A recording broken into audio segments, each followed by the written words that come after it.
Welcome to BioVivacious.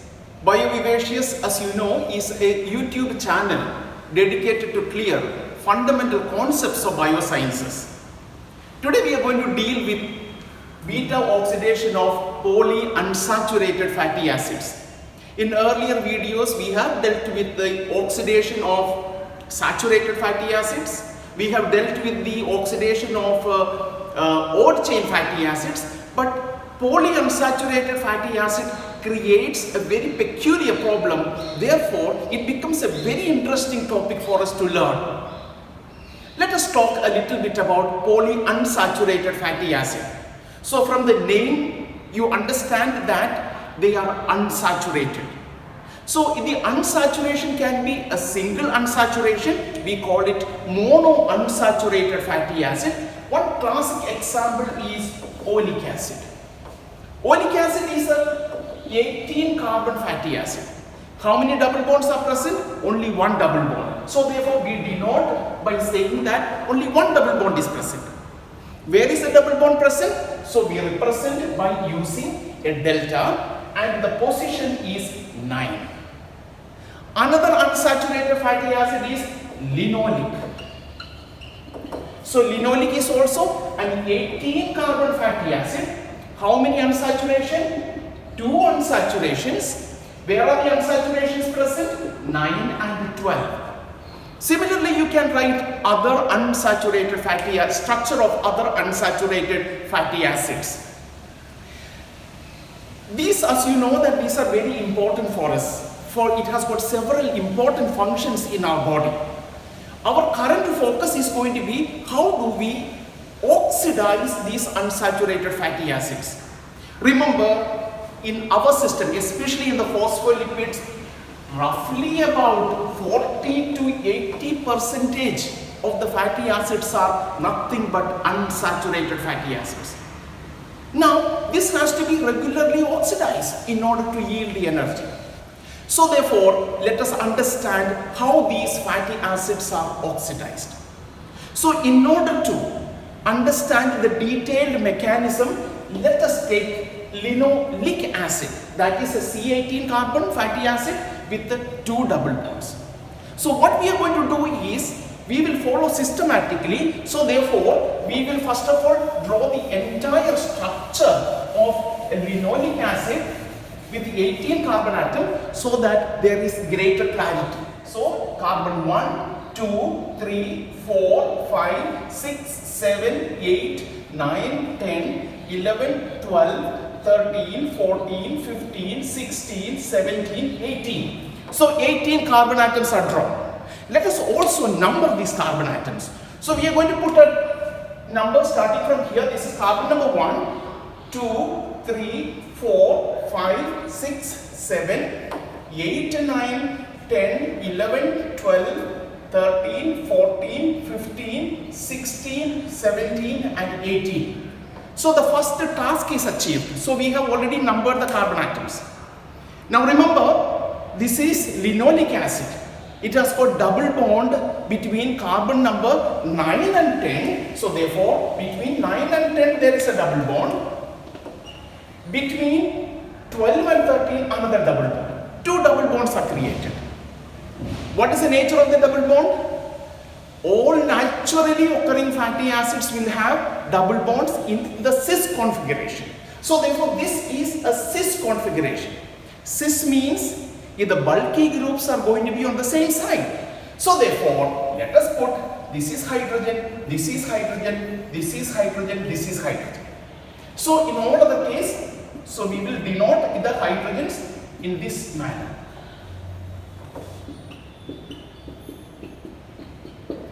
Okay, if the oxidation of polyunsaturated fatty acid is exactly the same way as we have understood the oxidation of a saturated fatty acid. What is the first step? It is activation. Activation is carried out by an enzyme called fatty acyl CoA synthetase. So this fatty acyl CoA synthetase is capable of activating the fatty acid. It becomes S-CoA. So now we have linoyl CoA, which is the active form. And it is also very important that we learn to use Greek letters in order to denote the carbon atoms. So therefore, this is the alpha carbon atom, this is the beta carbon, gamma carbon, delta carbon, and this is the omega carbon atom. Okay, so this is the standard convention in understanding fatty acids. Now, what we are going to do is, let us carry out the oxidation. So you know that in the oxidation, the first step is going to be, once it is activated, it will be transported to the mitochondrial matrix. So the usual mechanism of Carnitine shuttle will be used for transporting this fatty acid to the mitochondrial matrix. So once it is in the mitochondrial matrix, if the 4 enzymes of the beta oxidation will carry out the systematic oxidation of fatty acid, and it will remove 2 carbon atoms. So in the routine beta oxidation, there are 4 enzymes. The first enzyme is an FAD dependent fatty acyl-CoA dehydrogenase. Then there is a hydratase enzyme. Then there is another dehydrogenase enzyme which is NAD dependent. And finally there is a beta ketothiolase which will remove 2 carbons as acetyl-CoA. This is the routine or regular step of beta oxidation. What is going to happen to this fatty acid is also the same. 2 carbon atoms will be removed as acetyl-CoA in the first round, and it will go for a second round. A second 2 carbon atoms will be removed as acetyl-CoA. Then what will happen? It will go for a third round. Another 2 more carbon atoms are removed as acetyl-CoA. So at the end of 3 cycles of beta oxidation, we will have a structure like this. So here it is going to be, and this is going to be S-CoA. So 3 acetyl-CoA, 6 carbons are removed. So 18 minus 6, we should have 12 carbon atoms here. Now let us renumber these fatty acids. So this is not going to be 7.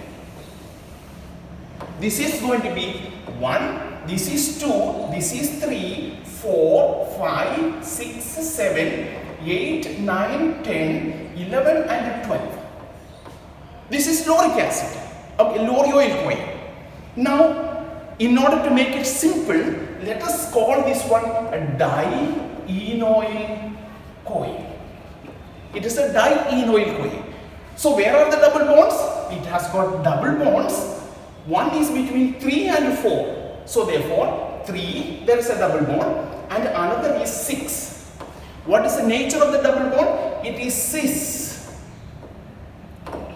Delta cis 3,6 dienoyl-CoA is the name of this fatty acid. Now what is going to happen is, let us rub this portion. Now this fatty acid, now it will undergo in the 4th cycle of beta oxidation. You know that in the 4th cycle, the first enzyme is FAD dependent dehydrogenase, which is supposed to create a double bond between carbon number 2 and carbon number 3. Now it is very important that we also label this fatty acid by using Greek letters. So this is going to be the alpha carbon atom, the beta, gamma, delta, and this is the omega carbon atom. So therefore, we normally create a double bond between alpha and beta. A double bond is created by using the first enzyme. But here there is a problem. If the problem is there is an existing beta gamma double bond is already present. There is a beta gamma double bond already present there. What happens if there is a beta gamma double bond? It will create, and remember it is in the cis conformation. So when it is in the cis conformation, the structure will be slightly bent. Now in order to understand this, I made these models for you. This is an example of trans double bond. So you can see that this is a double bond between 2 carbon atoms, and here there is a hydrogen, and it is a trans double bond, it is across the double bond. You compare and you look at the structure, it forms a linear chain. Compare this with a cis double bond. So here is the two carbon atoms bonded with a double bond. Cis means if the bulky groups are on the same side of the double bond. You can see that if you make if you divide this, you will see the bulky groups are on the same side and the two hydrogens are on the other side. So therefore, this is creating, in other words, this is creating a bond angle of 120. It creates a bond angle. So it creates a bend within the structure. So because of this bond, because of this bend within the structure, if the next enzyme is not able to move and carry out the function. So therefore, we already have a double bond here, and the next enzyme, which is the next enzyme? That is the hydratase enzyme. The hydroxyacyl CoA hydratase, that is the full name, hydroxyacyl CoA hydratase enzyme is unable to add a molecule of water because of this bend. What is the solution? The solution is very simple. The solution is very simple, and that solution is shift this double bond to this place. Shift the position of the double bond.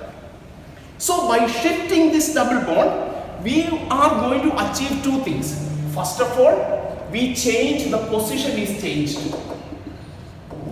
Second, we will also change it from the cis to trans, because this enzyme is capable of attacking only on the trans double bond. So therefore, we do these two things by carrying out a single reaction, and that is carried out by an enzyme known as isomerase. So therefore, you have an isomerase which will transfer the double bond from 3 to 4 to 2 3.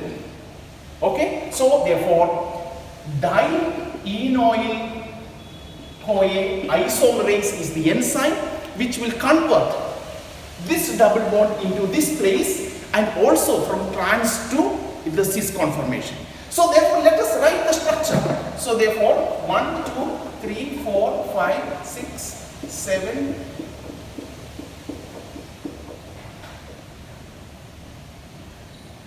so 12 carbon atoms. So therefore, not to create confusion, let us number these 1, 2, 3, 4, 5, 6, 7, 8, 9, 10, 11 and 12.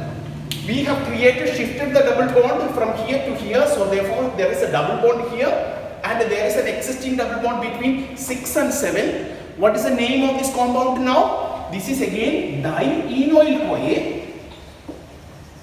It is dienoyl CoA. Where are the double bond? It is cis delta 6 and trans delta 2 dienoyl CoA. This is the name of the substrate molecule now. Repeating, cis delta 6, trans delta 2 dienoyl CoA. So once you have this substrate molecule, now what will happen in the next enzyme, that is dehydratase. Now the hydratase can act, it can add a molecule of water, and then dehydrogenase will act, remove two hydrogens, a keto group is created, and finally beta ketothiolase will act on it, and it will remove two more carbon atoms. It will remove two more carbon atoms as acetyl. So that was the fourth round.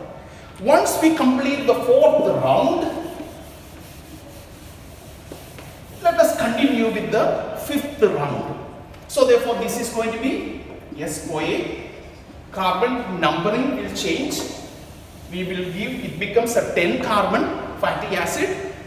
Now remember, here is a double bond here. So this is number 1, 2, 3, 4, 5, 6, 7, 8, 9 and 10. So therefore, it is a fatty acid with a cis double bond at the fourth position. So which is the first enzyme in the fifth round? Fatty acyl CoA dehydrogenase. That is an FAD dependent enzyme. What is the function of that enzyme? Create a double bond between carbon number 2 and 3. So it will create a double bond between carbon number 2 and 3. What is the nature of the double bond? It is a trans. Okay, it is trans double bond. So therefore, it is going to be cis delta 4 trans delta 2 dienoyl CoA. So that is the product we have got in the 5th round after the first step. Now it is going to create another problem. That is the second problem we will come across in the oxidation of polyunsaturated fatty acid. Therefore, in the second problem that we are facing is, you see, if the double bonds are conjugated, okay, it will create bend in the structure. In the next enzyme, that is hydratase enzyme. Hydratase enzyme can act on this. It can add a molecule of water. But the problem will be, it will create a D-isomer. And the D-isomer cannot be acted upon by the next enzyme. That is L-hydroxy acyl-CoA dehydrogenase enzyme. That cannot act on the D form, it can act only on the L form. So therefore, what is the solution now? Now the solution is, this double bond has to be tackled. So in order to understand what exactly is the problem, let us shift this entire molecule here. And therefore we will be able to understand how we tackle the second problem. So at the end of the first step of the 5th cycle, we have cis delta 4 here, trans delta 2 dienoyl CoA. This is the substrate molecule. So what should be the next step? A molecule of water must be added across carbon number 2 and 3. But we have seen a problem because of the conjugated nature of the double bond. So how are we going to solve this problem? So that is by using an enzyme known as 2,4-dienoyl CoA reductase. 2,4-dienoyl CoA reductase. What is this enzyme going to do? It will do two things. First of all, it will reduce one of the double bonds. Okay, it will reducing a double bond. That is the first thing it will do. And the second thing it will do is, it will shift the position of the double bond. It will shift the position from 4, 5 and 3, 2 to this position.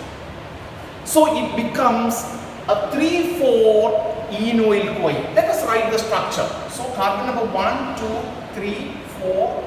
This is 6, 5, 4, 3, 2, 1. So as we have seen the double bond, this is carbon number 1, 2, 3, 4, 5, 6, 7, 8, 9 and 10. So the double bond is shifted to from 4, 5, it is shifted to 3, 4. Okay, so here becomes the double bond. In the nature of the double bond, it is a trans delta 3 enoyl CoA. So it becomes a trans delta 3 enoyl CoA.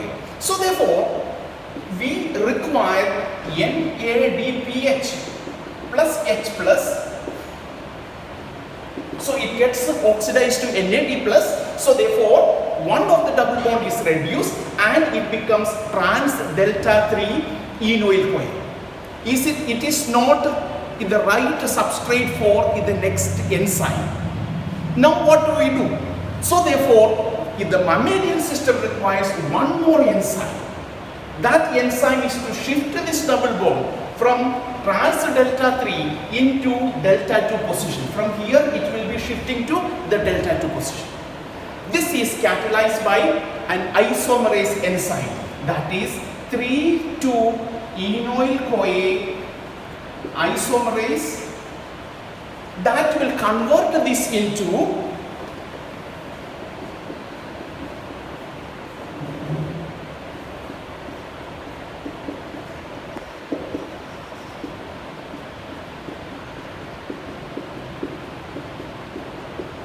convert this into, now it has become a trans delta 2 enoyl-CoA.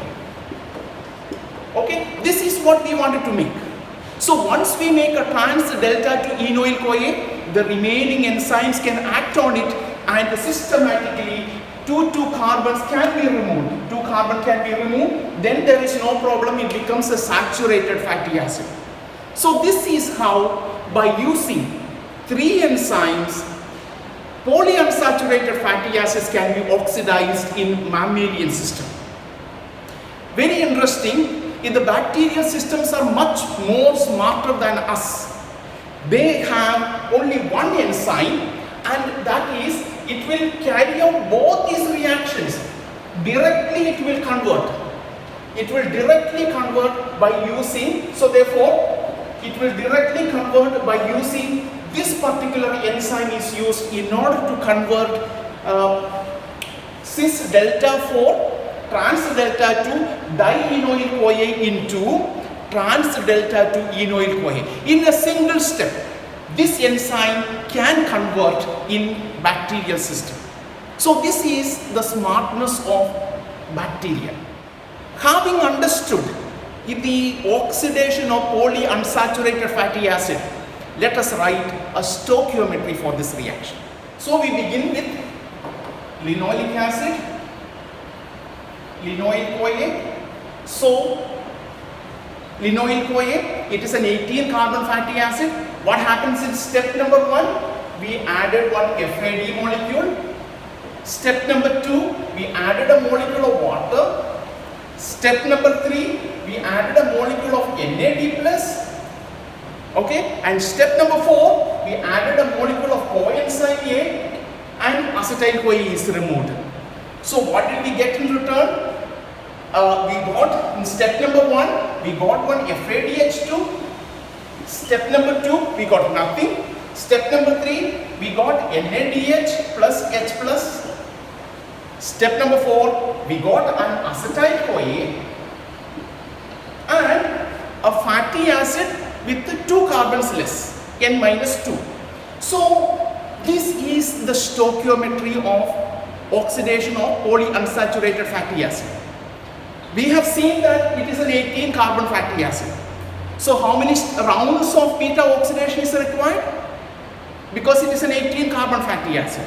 So we need 8 rounds of beta oxidation in order to totally degrade the linoyl-CoA. So therefore 8 rounds. So now remember, after the third round, when we began with the fourth round, it was already unsaturated. So therefore we missed one enzyme. So therefore this becomes 7 FAD, 8 molecules of water, 8 molecules of NAD plus and coenzyme A, 8 molecules of coenzyme A. That will give us 7 FADH2, 8 NADH, 8 H plus ions, and we will get 9 acetyl-CoA. This is the complete stoichiometry for a polyunsaturated fatty acid. If this is clear, let us calculate the energy yield from this. So the energy yield, you know that 7 FADH2 can give 7 into 1.5, that is equal to 10.5 plus 8 NADH, that can give us 8 into 2.5, that is 20 ATP molecules. 9 acetyl-CoA multiplied by 10, that will give us 90 ATP molecules. So therefore 10.5 plus 20 plus 90, that is giving us 120.5 ATP molecules. This is the yield from oxidation of polyunsaturated fatty acid. But remember, in the beginning we have used 1 ATP for activation of fatty acid, that we need to minus. So therefore minus 1. Another 1 ATP we have used for incorporation of AMP molecule to in the ATP ADP cycle. So 1 more.